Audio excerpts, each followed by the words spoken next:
திமுக மீது இவ்வளவு குறைகளை சொல்றீங்களே, ஈழத்தமிழர்கள் படுகொலை சம்பவத்தின் போது பாட்டாளி மக்கள் கட்சியும் மத்திய அரசாங்கத்துல அங்கம் வகித்தது, நீங்களும் அமைச்சரா இருந்தீங்க. இந்த பிரச்சனைக்காக ஒரு முன்னுதாரணமா நீங்க உங்களோட அமைச்சர் பதவியை தூக்கி எறிந்து விட்டு பாராளுமன்ற உறுப்பினர் பதவிகளை உங்கள் எம்பிக்கள் தூக்கி எறிந்து விட்டு வந்திருந்தால் அது நியாயமாக இருந்திருக்கும். அவர்களோடு திமுகவோடு நீங்களும் ஒரே இடத்தில் அமர்ந்து விட்டு இன்னைக்கு அவங்கள மட்டும் குறை சொல்றது எந்த வகையில நியாயம்?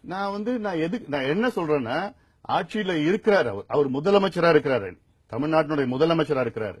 நாங்க சொல்றேன், நாங்க இருந்தோம் நாங்க வலியுறுத்தி நாங்க தொடர்ந்து நாங்க செஞ்சுட்டு தான் இருக்கிறோம். நாங்க திமுக தரப்புல நிறைய பேர் போய் பேசினாங்க, வெளியில தெரியல. நாங்க பண்ணதெல்லாம் வெளியில ஊடகங்கள்லாம் நீங்க இருட்டடிப்பு, எங்க செய்திகள்லாம் நாங்க ஊடகங்கள்லாம் இருட்டடிப்பு, அவ்வளவுதான்.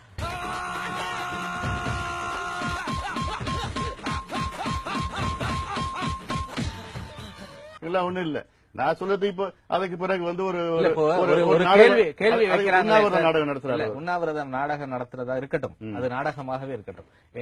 பலரோட கேள்வி, ஏன் அன்புமணி ராமதாஸ் கூட தன்னுடைய அமைச்சர் பதவி ராஜினாமா செய்திருக்கலாமே ஈழத்தமிழர் பிரச்சனைக்காக, ஏன் அப்ப அவர் செய்யல, இப்ப திமுக மட்டும் குறை கூறுகிறார்களே என்கிற ஒரு கேள்விக்கு என்ன பதில் சொல்றீங்க? ராஜினாமா செஞ்சதுன்னா, இப்போ நான் ராஜினாமா செய்யறதுனால அங்க வந்து ஒரு போர் நிறுத்துறாங்க. ராஜினாமா என்ன, அதுக்கு மேல நான் செய்யறது நான் தயாரா இருந்தேன். அதே மாதிரி திமுக ராஜினாமா செய்திருந்தாலும் அவங்க போர் நிறுத்தி இருக்க. ராஜினாமா நான் ராஜினாமா செய்யணும்னு யாரும் நான் நிர்பந்தப்படுத்தலைங்க. என்னன்னா இது தக்காளி தண்ணியை மூஞ்சில ஊத்தி வச்சிருக்கீங்க? தக்காளி தண்ணியை மூஞ்சில ஊத்தி வச்சிருக்கீங்க என்ன? இது உங்க ஊர்ல தக்காளி சட்னியா? என்னென்ன பார்த்தா தெரியல, சிவப்பா இருக்குல்ல. சிகப்பா இருந்தா தக்காளி சட்னியா?